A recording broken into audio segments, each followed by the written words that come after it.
안녕하세요.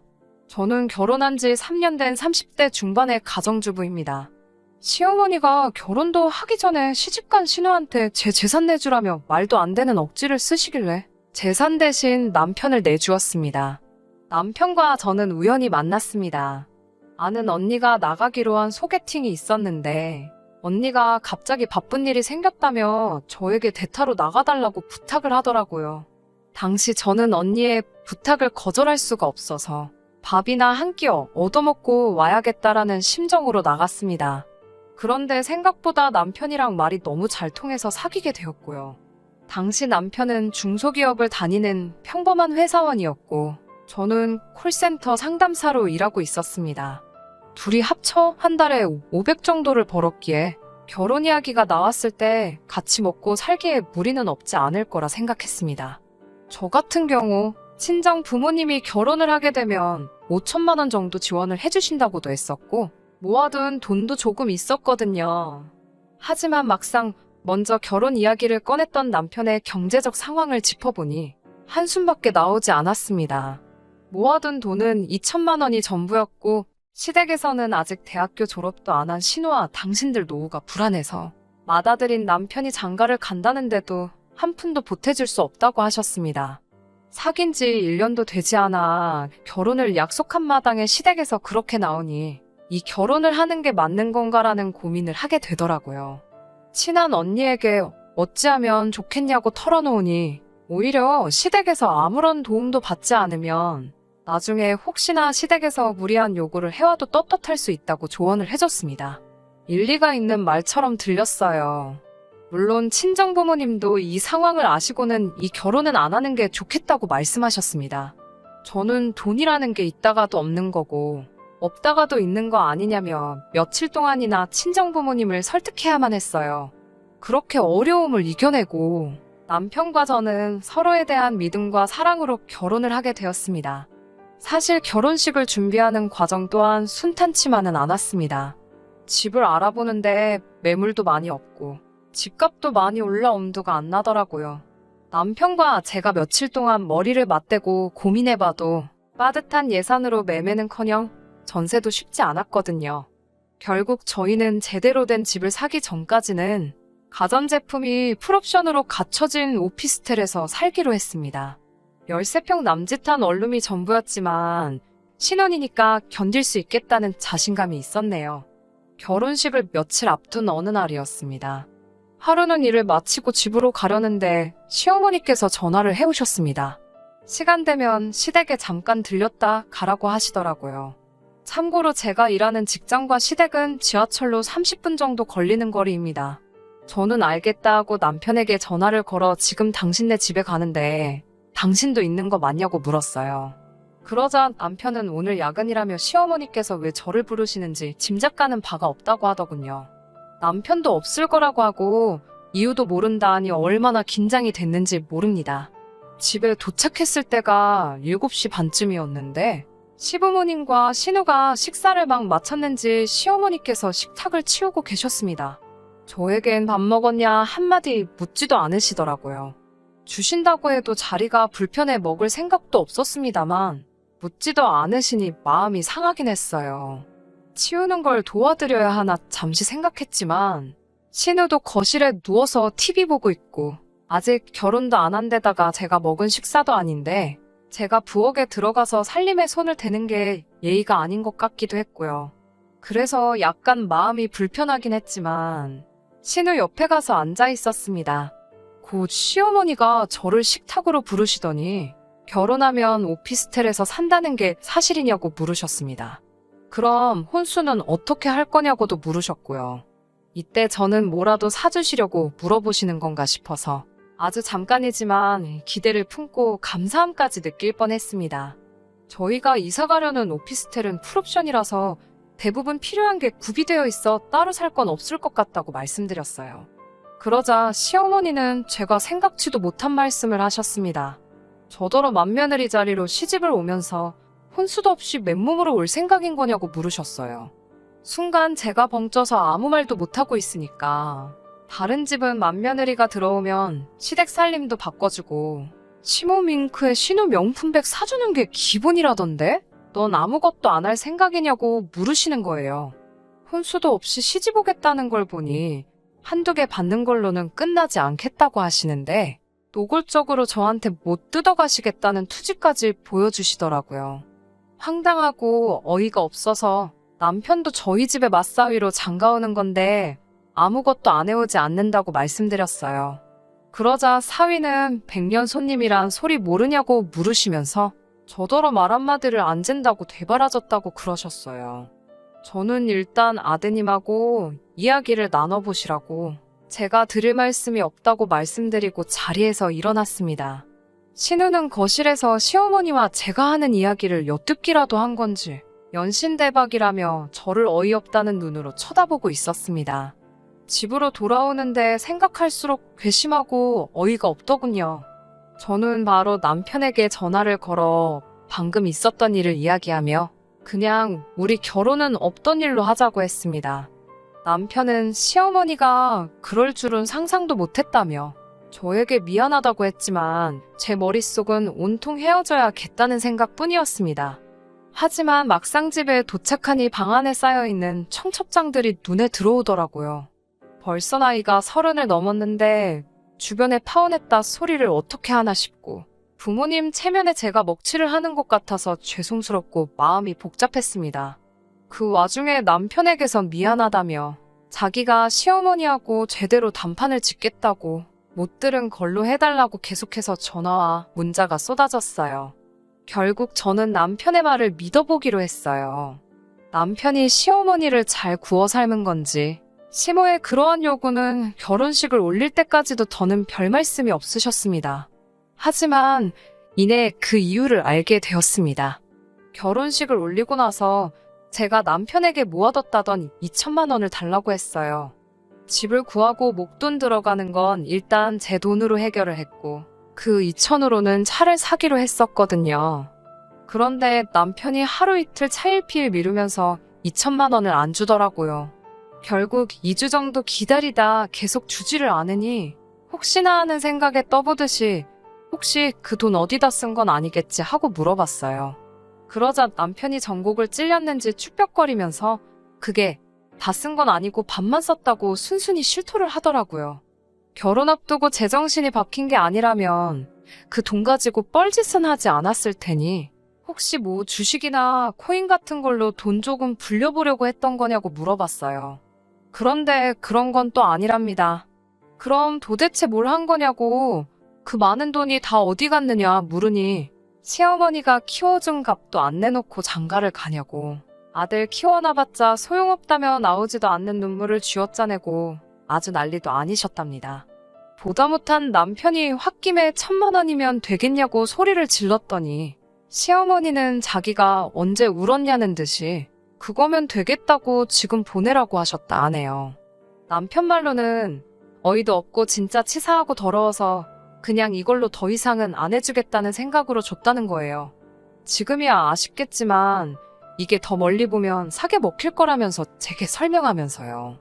터무니없고 황당한 이야기에 기가 다 차더군요. 남편은 제 눈치를 살살 보면서 다시는 저하고 상의 없이 시댁에 금전적인 지원은 하지 않겠다며 믿어달라고 하더군요. 이미 혼인신고까지 다 한마당에 1,000만 원 때문에 갈라서자 할 수도 없고 알겠다고 했습니다. 하지만 생각할수록 속상하고 열받아서 몇 날 며칠 밤잠을 설쳤네요. 게다가 결혼식을 올리고 얼마 지나지 않았을 무렵 남편이 일하던 회사 직원이 공금을 가지고 해외로 도주를 하는 사건이 터졌습니다. 회사는 난리가 났고 남편은 졸지에 직장을 잃었어요. 문제는 그 일로 남편이 큰 충격을 받아서인지 새로운 직장을 알아볼 생각은 안 하고 집에서 술만 먹으며 한 달 가까운 시간을 허비했다는 겁니다. 저는 도저히 그런 남편을 더는 봐줄 수가 없어서 이럴 거면 차라리 같이 장사라도 하자고 했습니다.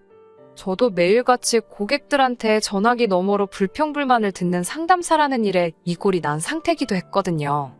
그렇게 남편과 저는 대학가에서 포장마차를 열게 되었습니다. 포장마차 자리도 다 임자가 있다는 소리는 들었지만 정말 뚫고 들어가기 어렵더군요. 그나마 타이밍 좋게 원래 장사하시던 분께서 허리 디스크 수술로 더 이상 장사를 못하겠다고 내놓은 자리를 권리금 700에 살 수 있었습니다. 그런데 포장마차 일이라는 게 정말 보통 힘든 게 아니더라고요. 저희는 오후 5시부터 장사를 시작했지만 장사 준비는 아침부터 시작해야 했습니다. 배달비라도 아끼려고 아침부터 직접 이 시장에서 저 시장으로 뛰어다니며 발품을 팔아야 했거든요. 하지만 정작 저를 힘들게 한 건 이런 고된 일정이 아니라 남편의 불성실하고 무책임한 태도였어요. 솔직히 처음 한 4-5달은 손해만 보다시피 했어요. 둘 다 장사를 처음 해보는 거다 보니 생각지도 못한 곳에서 실수를 하기도 했고 손님들에게 욕도 먹고 사기도 당하고 정말 별일이 다 있었거든요. 문제는 이런 일이 생길 때마다 저는 이런 경험도 다 피가 되고 살이 된다 생각하고 더 죽기 살기로 장사에 매달린 반면 남편은 하루가 다르게 의지를 잃어가더라고요. 이렇게까지 해서 돈을 벌어야 하는 거냐면서요. 어르고 달래는 것도 하루 이틀이지 장사만으로도 지치고 힘든데 제가 남편 멘탈까지 제가 관리를 하려다 보니 이러다간 제가 먼저 쓰러지겠다 싶었습니다. 결국 저는 남편에게 돈 100만 원만 벌어와도 좋으니 어디 출근할 만한 곳을 찾으라 했어요. 장사는 제가 혼자서 어떻게든 해보겠다고요. 얼마 후 남편은 예전에 같이 일하던 동료의 소개로 다시 일자리를 구하게 되었습니다. 월급도 직책도 예전만 못했지만 본인이 만족해하니 저도 그걸로 됐다 싶었습니다. 게다가 남편이 더 이상 신경 쓰이게 하질 않으니 덩달아 포장마차 매상도 오르더군요. 그렇게 포장마차를 시작하고 2년쯤 되었을 무렵 저는 월 평균 700-800 이상을 벌고 있었습니다. 반면에 남편은 월 200을 간신히 넘기고 있었어요. 분명히 말하지만 이때도 저는 남편과 이혼을 생각하지 않았습니다. 비록 종종 남편이 자기는 엄연히 사무직이고 저는 장사꾼이라면서 마치 직업에도 귀천이 있다는 식으로 말했을 때도 저는 그저 남편이 자존심이 상해서 그러나 싶었고 진심으로 남편을 이해하려고 했어요. 월소득이 안정적으로 자리가 잡혔다 느껴지면서 저는 정식으로 가게를 차려야겠다는 생각을 하게 되었습니다. 아무리 장사가 잘 돼도 포장마차라고 하면 무조건 색안경을 쓰고 보는 사람들이 불편하기도 했고 언젠가부터 제 이름을 내건 프랜차이즈 매장을 여는 목표를 갖게 되었거든요. 남편에게도 슬슬 포장마차를 접고 가게를 내려고 한다고 이야기를 했어요. 가게를 열고 나면 아이도 갖자고 약속했고요. 남편이나 저나 애를 좋아해서 원래는 결혼하자마자 애를 갖고 싶었는데 그땐 경제적으로도 불안하고 그래서 계속 미루고 있었거든요. 아무튼 며칠 뒤 시어머니에게서 연락이 왔습니다. 언제 한번 밥이나 같이 먹게 남편이랑 시댁에 오라고요. 사실 남편 실직했을 때 제가 시어머니께 한번 하소연을 한 적이 있습니다. 정신 차리라고 따끔하게 한마디라도 해달라고 말이에요. 그런데 시어머니께선 저에게 네 남편이니 네가 간수를 똑바로 해야지 왜 나한테 와서 떠넘기냐고 하셨어요. 그 말씀에 제가 정말 너무 실망해서 그 이후로는 정말 명절이나 생신 때 아니면 연락 안 하고 지냈습니다. 전화를 받은 주말에 점심 식사를 하러 시댁에 갔습니다. 당시 결혼한 지 햇수로 3년 차였는데 부끄러운 이야기지만 처음으로 시어머니가 차려주시는 밥을 다 먹어봤네요. 도대체 무슨 말씀을 하시려고 이렇게 잘해주시나? 돈이라도 빌려달라고 그러시는 건가? 얼마나 빌려달라 하시려고 이러시지 별 생각이 다 들더라고요. 한 500까지는 빌려드려도 되지 않을까 그런 눈치를 보면서 식사를 했습니다. 이윽고 식사를 마치고 시어머니와 신우 그리고 남편과 저 4사람이 거실에 모여 앉았습니다. 시어머니께서는 저더러 요새 장사하느라 고생이 많다며? 라고 말문을 여셨습니다. 이제 많이 익숙해져서 괜찮다고 하자. 그거 참 다행이라고 하시더군요. 그러더니 그럼 가게 내지 말고 그 자리에서 장사를 좀 더 하는 게 좋겠다고 하시는 거예요. 그게 무슨 소리냐고 물으니 눈에서 꿀이 떨어지는 것 마냥 사랑을 가득 담은 눈으로 신우를 바라보시면서 신우가 아이를 가졌다고 말씀하시더군요. 저는 신우가 남자친구가 있는 줄도 몰랐기 때문에 깜짝 놀랐어요. 하지만 바로 뒤따르는 시어머니의 말씀에 더 놀랐습니다. 결혼할 상대가 신우보다 5살이나 어린, 이제 막 군대를 다녀온 학생이라는 거예요. 그러면서 저더러 가게 $10 일단 달라고 하셨습니다. 빌려달라는 것도 아니고 일단 달라고요. 살면서 신우가 천천히 갚아 나갈 거라면서요. 어찌나 황당한지 웃음이 다 나오더라고요. 그 돈을 제가 어떻게 벌었는데 어떻게 신우한테 주냐고 못 준다고 말했습니다. 시어머니는 마치 절 달래듯이 너는 강단도 있고 똑소리도 나니까 그 돈을 얼마든지 또 벌 수 있지 않냐고 하시더군요. 하지만 당신 딸은 손목도 가늘고 발목도 가늘고 그냥 천상 여자라서 장사 같은 건 생각도 못 한다고. 그냥 집에서 주는 밥이나 먹고 졸리면 자고 온실 속 화초처럼 자란 애라서 어디 내놓기도 무섭다고 하시네요. 그러니까 저더러 좀 도와주라는 거예요. 참고로 저희 신우가 저보다 키도 크고 덩치도 더 좋아요. 저는 시어머니께 저희도 이제 아이도 갖고 집도 넓히고 안정적인 삶을 꾸려보려고 한다고 그러니까 신우 일은 어머님과 아버님이 해결하셔야 할 것 같다고 정중하게 말씀드렸습니다. 그런데 남편이 뜬금없이 아이는 천천히 가져도 되지 않냐며 일단은 급한 사람부터 도와주자고 하는 거예요. 시어머니의 뻔뻔한 요구도 어이가 없었지만 남편이 우리의 인생 계획을 마치 손바닥 뒤집듯 쉽게 여긴다는 사실이 충격이었습니다. 게다가 남편은 저더러 돈 몇 푼 번다고 너무 생색내지 말랍니다.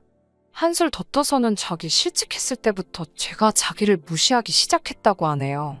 남편은 알기를 얼마나 우습게 봤으면 남편을 시장을 다니게 하고 장사를 하게 만들고 그러냐고요. 물에 빠진 사람 구해주니 보따리 내놓으라고 한다는 옛말이 딱 맞더군요. 저는 시어머니와 신우한테 절대로 돈 못 해준다고 딱 잘라서 이야기했습니다. 시어머니는 시집올 때도 맨몸으로 왔지 않냐면서 이제라도 맏며느리 노릇 좀 하라는데 그게 그렇게 싫으냐고. 그럼 당신 아들하고도 살지 말라고 하시더군요. 아마 제가 억울해서 흘린 눈물을 잘못 이해하신 것 같았습니다. 저는 몇 초간 남편을 바라보다가 내라고 대답했습니다. 제가 돈은 죽어도 못 드리겠고 대신 아드님 돌려드리겠다고 했어요. 참고로 지금 사는 집도 시집올 때 저희 친정에서 도와줬고 남편은 꼴랑 1,000만 원 들고 왔는데 그나마도 그 돈을 차 사는 데 썼고 그 차는 댁에 아드님이 술 먹고 운전하다 박살을 냈으니 아무리 궁리를 해봐도 남편 말고는 얹어 드릴 게 없다고요. 그제서야 남편도 시어머니도 이게 아닌데 싶었는지 저더러 죄송합니다 하고 숙이고 들어오면 될 것을 어찌 일을 크게 만드냐고 헛소리를 하더군요. 저는 신우한테도 그 손목이면 한 번에 쟁반 4개씩도 나를 수 있다고 나이 먹었으면 나이값 좀 하고 살라 했습니다. 남편한테는 오늘부터 집에 들어올 필요 없으니까 여기 있으라고 당신 짐은 퀵으로 다 보내주겠다 했습니다. 집에 가려고 가방을 들고 일어나는 순간 시어머니가 돈 좀 버니까 세상이 다 네 발밑 같냐며 제 머리채를 잡으시더군요. 저희 친정부모님도 저 잘하는 동안 제 몸에 손 뗀 적이 없으신데 말이지요. 순간 정신이 획 돌아버리는 것 같았어요. 남편이 눈에 들어왔고 손에 들고 있던 핸드백으로 휘둘러 남편을 때렸습니다. 하필이면 그 핸드백이 쇠장식이 엄청 많았는데 그걸로 남편 머리통을 날렸더라고요. 남편이 소리를 꽥 지르면서 쓰러졌어요. 피도 안 나고 욕도 하는 걸 보니 치명타는 아니었나 보더군요. 저는 그 틈을 타서 뒤도 안 돌아보고 그 집을 벗어났습니다. 당연히 얼마 지나지 않아 남편과 시어머니가 번갈아 가면서 전화를 해대더군요.